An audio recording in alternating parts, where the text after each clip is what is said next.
I like how much the interface is embedded into the system. Like touching a button to do 90% of the work makes it really easy to grasp for a first-time learner like me. And then the exposure to all the pipes, being able to see and track your pathways.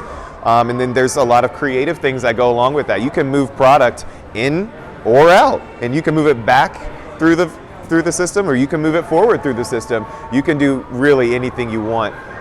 It's a little hard for us to do double batches just because we have a 2-vessel system, but the possibilities are really endless. And as you can see, we got a lot of ours custom stackable.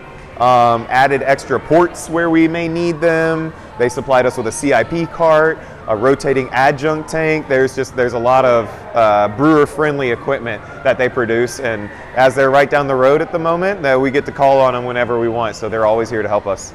We really want to expose beer to our new crowd here, being Charlotte's Black-owned brewery.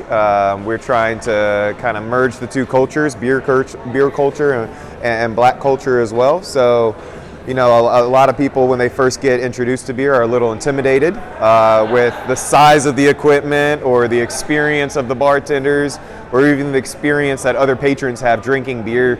I've had a number of people talk about how embarrassed they are to even ask a question like, what's a lager? So I feel like a lot of people are kind of like, oh, I don't know anything about that, so I'll stay away. Well, in this environment, we really tried to bring the beer to the people.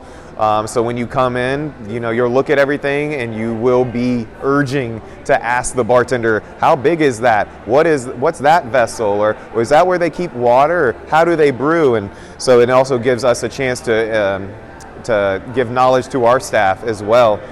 We know that pouring beer is a job in and of itself, but if you can educate the customer about where it comes from, how it's made, you can create a beer lover for life that way, and not just a beer customer. So here we really wanted to try to gravitate towards people who are new to beer and give them a really hands-on, very close experience. You can get sprayed by splashes. This is the splash zone right here. So it's going to be really cool.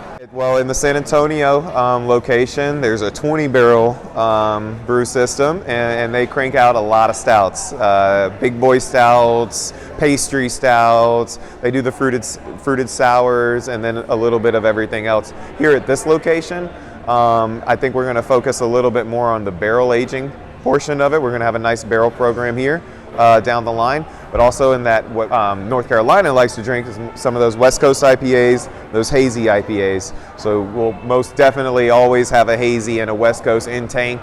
I'm passionate about hoppy lagers, dry hoppy lagers, so I would love to have myself a little collaboration series with some of the brewers that I've come to know in Charlotte where we collaborate on hoppy lagers.